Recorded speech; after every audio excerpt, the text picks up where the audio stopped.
This is important, so I put together a presentation your generation will understand. Do it! Just do it! Want to try some?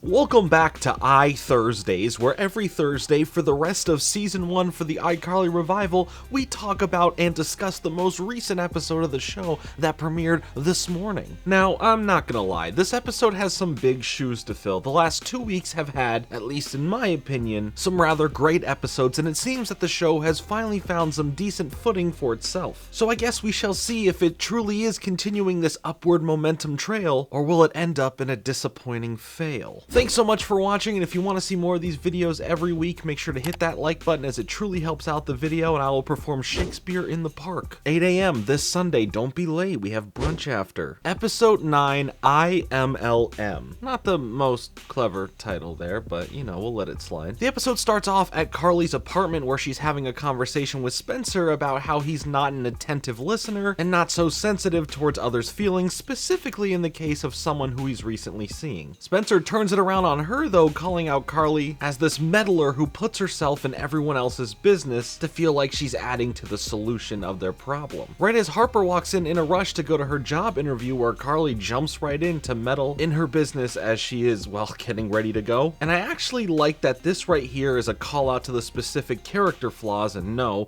I don't mean that as an attack, calm down there, Cameron. I mean that in the intentional way these characters have been written since the beginning. We get into this further on, but I really love that we are poking fun and digging into this within this episode. Carly mentions that later she is meeting Griffin at Skybucks. Yes, that Griffin, Pee-wee baby collecting extraordinaire Griffin, who was this tough, really cool character from the original show who Carly had a small fling with. Now as adults, they are set here to meet again to see, well, how their adult lives connect after all this time and see what has truly changed between them. Freddie comes over rocking a headset, mentioning that he's been working as an IT support to help save up a few $1,000s to move out of his mom's place and start getting his life back in order. And a couple things to take away from this specifically. One, good for Freddie. Love seeing him on the up and up. We need more dubs for my boy Big F over here. But secondly, Carly, as far as we know, still has Freddie help her out with the web show, in which she has 3 million subscribers, where she can at least afford part of an apartment in Seattle from the money she earns from ads, which having that many followers based on the views we've seen the show get before, not including possible sponsorships, donations, and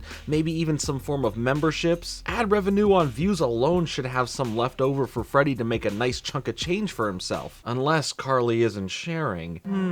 What's the truth to this, Miss Shay, if that even is your real name? And while we're at it with all these speculative questions, where's your mom? Regardless, Freddie deserves to be paid from iCarly for helping out producing the show. Harper is late to work because of her demanding shifts there while she is trying to get this stylist job that she truly does want. Her friend boss, or as I like to call it, her Frost, does hold over Harper's head a threat of being fired if she is late again. Carly meets up with Griffin at Skybucks, who is reprised by the original actor, and he mentions some crucial things here, specifically that he sold his Pee-wee baby collection to cover a settlement that he was in. He's infertile, and he's extremely calmer than he used to be. And before we move on to why he's here, I just want to say I truly love seeing these characters, large or small, like the principal, Duke, or old returning villains, come back to give us a glimpse at who these people are now and what they've been up to in the interim between the original show and the revival, as well as it's just darn good to see them again. Honestly, bring more back and put them in the show. I always love seeing stuff like this, and it helps keep the world iCarly built feel like a nice,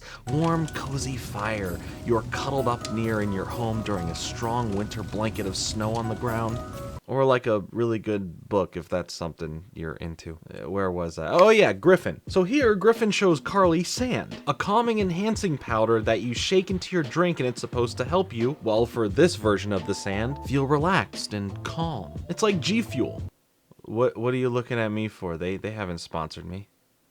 Yet. Actually, it kind of reminds me of that Nero drink that came out a while back that had like those Sonic and Bliss option-based boosters. Anyway, Carly gets hooked on it and gets a free sample pack with a bunch of different flavors. I mean, I guess that's the easiest way to classify them, and both Freddie and Spencer take their own that pertain to their character flaws. All it took was a little free taste and you knew they would be back for more. Just like my iCarly videos, some of you just can't get enough. You want more? Sure, coming right up.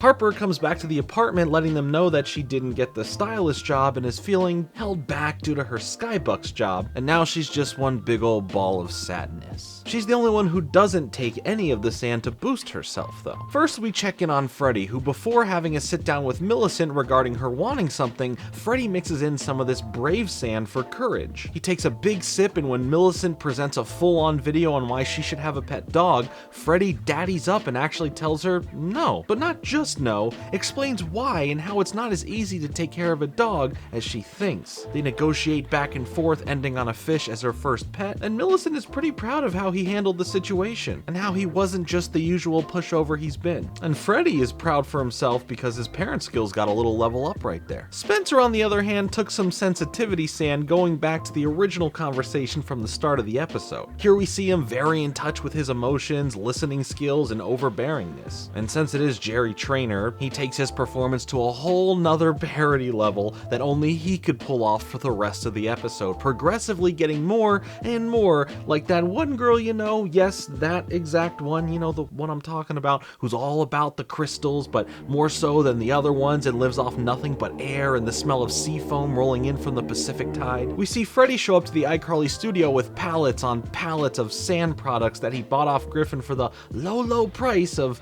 all the money that he had saved up for to move out with. Real responsible there, I must say. He fell into believing that, yeah, he could sell it all and make even more money than he spent on it, and life will be pretty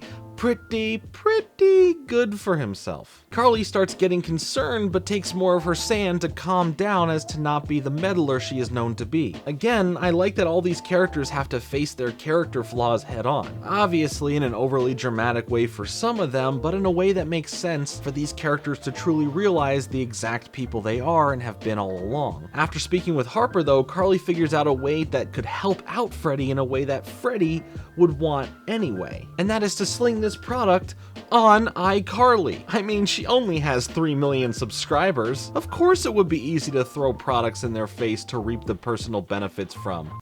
What? I still am not sponsored by G Fuel. Yeah. She brings the idea up to Freddie, who thinks that it's such a great idea that he should now go get a loan from his mother, invest in even more sand, and make even more money. Even though he hasn't sold any, except to Spencer, but he's rich, so he can afford to do stupid things. Freddie can't, but he's still gonna. Freddie, in fact, is so confident that he wagered points in the company over making money from his sales to get a quote-unquote promotion within the Sand Corporation, and got a 6 scooter as a bonus perk. He also quit his other job.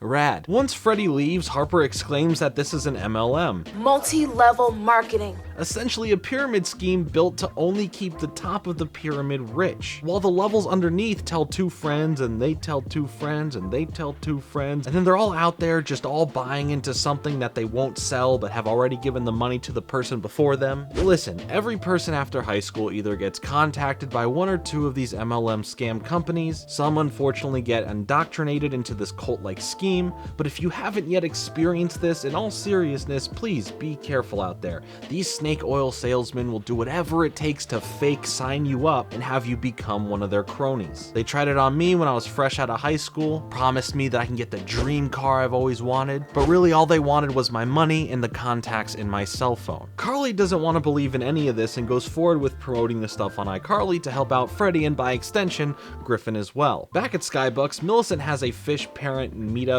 playdate thing, and it's just good to see some of that iCarly weirdness still remaining in here somewhere. And she ends up accidentally feeding the fish sand mixture instead of fish food, and Harper notices that the flakes inside look exactly the same as the fish food. She rips off the label on the sand product to reveal that it's the same fish food underneath the whole time. She ends up needing to leave to go save Carly from embarrassing herself and selling this scam on her show. Her Frost isn't happy with her wanting to go and leave, but she ends up just quitting in the pursuit of her dreams as her job was getting in the way of them anyway. But here it is. Are you ready? Sit down or stand up. I don't care. Yes, it's the return of iCarly. Let me try that again, and no, I don't mean as in the revival itself, obviously. I mean, it's the return of iCarly, the web show within the show. Yes, we finally get an episode being broadcasted with Carly awkwardly being between Freddie and Griffin, who began slinging that good sand to the... Okay, we'll talk about those numbers here in a second. Spencer here gives a full testimony to the audience about the product and is now in this full, sensitive, spiritual Spencer mode. God, this man is a treasure. While the product is being promoted, Harper runs into the room trying to tell Carly that the sand is actually fish food. Fish food! And Carly starts putting all the pieces together in her head and realizing the truth. She loses her calm factor that she thought she had because it was completely a placebo effect the whole time. She tells Freddie the truth and they live on air confront Griffin, who knew about this all along. And Carly thought he originally wanted to get back together, but it was really the end game of getting on the show and selling it to her massive audience, which again, we'll get to those numbers. Griffin runs, well, scooters away, and everyone realizes that they had the strength to address their own character flaws without some secret magical powder. And something cool is that both Harper and Freddie connect on a level of both quitting their jobs and being excited, yet terrified. First, I want to say to the iCarly viewing audience that this could have just been played off as a skit to them while poking fun at these scams being run like this, which would have been a funny way to play it off, but wouldn't have left the same impact of the lesson upon these characters as much. Also, about the audience, you see the numbers are really low throughout this segment, never surpassing the double digits. With in earlier episodes, the audience is shown to be a larger size still, because once again, she has 3 million subscribers. But to me, it kind of mimicked how a real audience would view a creator when they are specifically just trying to sell you something, or how not many show off a large interest in ad placements and wouldn't tune in as heavily, or it's just the fact of a fluctuating audience, which happens to every person online. But to this degree of having millions of subs and barely a fraction of a percent tune into the show to support it, that's not very